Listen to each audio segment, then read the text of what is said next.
A ka ca ni san 5 ye Sayuba Sawadogo sɛnɛkɛla don min si ye san 40 ani kɔ ye bolila ka bɔ a ka dugu la Siligawaji ka sabu kɛ jɛkulu maramafɛntigiw ka dangarili walew ye. Nin yɔrɔ kofɔlen in n'a filɛ nin ye kilomètre 160 o de bɛ ani Burkina Faso jamana faaba Wagadugu ni ɲɔgɔn cɛ. Ne nana ya kuma min na baara tun tɛ n bolo. Waati min na n bolila ka bɔ n ka dugu la o y'a sɔrɔ baara tun tɛ n bolo o kama n tun bɛ n débrouiller dɔɔni baaramisɛnninw na dɔɔni walasa ka se k'an yɛrɛ masɔrɔ. O kama n ka baara kunfɔlɔ bɛnna min ma o de tun ye téléphone crédit feereli ye. Dɔɔni n sera k'an yɛrɛ sɔrɔ ka ni magasin in dayɛlɛ min sigilen don sen kan wari latagali ani téléphone kartiw olu feereli kama.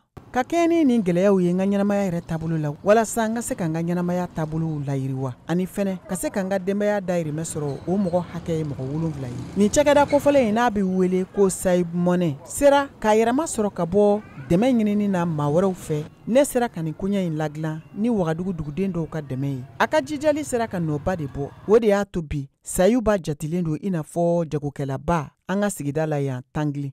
Nin y'a san 5 ye n bɛ warilataga kɛ min bɛ wele ko argent mobile ka sabu kɛ nin baara in ye n bɛ ka se ka n mago don n ka denbaya la. Sayuba ka nin magasin fitinin min ka baaraw fɛnɛ bɛnnen don téléphone minɛnw feereli ma lakodɔnnenba don clients caman fɛ. U dɔw y'a yira k'a fɔ k'a bɛ ka se ka dɛmɛ don olu ma kɛrɛnkɛrɛnnenya maa minnu kɛra kɛlɛɲɛbolaw ye ka u sigiyɔrɔw bila. A kɛra sababu ye ka dɛmɛ fɛnɛ don dɔw ma olu ka se ka u yɛrɛ fɛnɛ ka jagomisɛnninw baaraw sigi sen kan. Kilomètre damadɔ dɔrɔn de bɛ olu ka jagokɛyɔrɔ ani Sayuba ka yɔrɔ cɛ n'o filɛ nin ye Hamdalaye sigida la. Amsetu min tɔgɔ yɛlɛmana ye baarakɛlaba de ye maa don min bɛ jate kɛlɛɲɛbolaw fɛ n'u bolila ka bɔ u sigiyɔrɔw la ka taa u sigi an kɛrɛfɛ jamana ka Ghana yan'u ka segin ka na Wagadugu. A ka kalalikɛ mansin min b'a bolo kɔrɔ y'a to a ka se ka wulikajɔ ni munumunu salo camanba kɛ ka don an ka sugu kɔnɔnaw la waati bɛɛ walasa ka se ka clients sɔrɔ. Kalalikɛla tɛ i n'a fɔ kalalikɛla tɔw. Ale bɛ bɔ a sigiyɔrɔ de la ka taa ka clients sɛgɛrɛ. Minnu fɛnɛ mago bɛ k'a la ka wele bila a ma.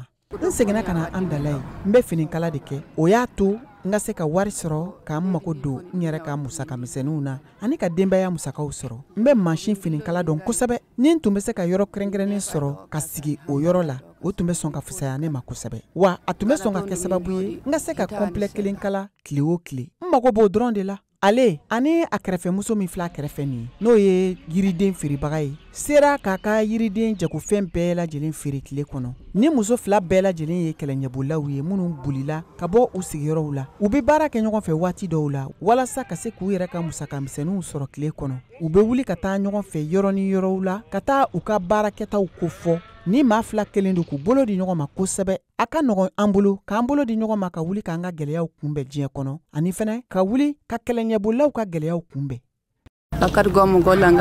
Waati dɔw bɛ kɛ an bɛ baara kɛ ɲɔgɔn fɛ waati dɔw fɛnɛ bɛ kɛ client tɛ kɛ an bolo a bɛ o cogo la. Wagadugu yan mɔgɔ ba caman de bɛ yen minnu bɛɛ lajɛlen ye kɛlɛɲɛbolaw ye n'u bolila ka bɔ u ka jamanaw kan wa a maa fanbaw bɛɛ lajɛlen tilalen don sigidaw ni ɲɔgɔn cɛ. A dɔw bɛ yen olu kelen don k'u yɛrɛ tɔgɔla cakɛda kɛnyɛrɛ ye baara yɔrɔ sigi sen kan min bɛ se ka lagosi waati dɔw la kɛlɛɲɛbola dɔw fɛ walasa ka se ka an yɛrɛ tanga ka bɔ delili ma k'an jija an yɛrɛ ye walasa an ka se ka an yɛrɛ sɔrɔ ka nin gɛlɛya in bɛɛ lajɛlen wuli ka bɔ an kan n'o dɔ bɛ tali kɛ lakanako kan. Nin tun ye VOA ka laselikɛla Gildas Da ka laseliw ye ka bɔ Wagadugu Burkina Faso. VOA Bambara tɔgɔ la Mariam Traoré.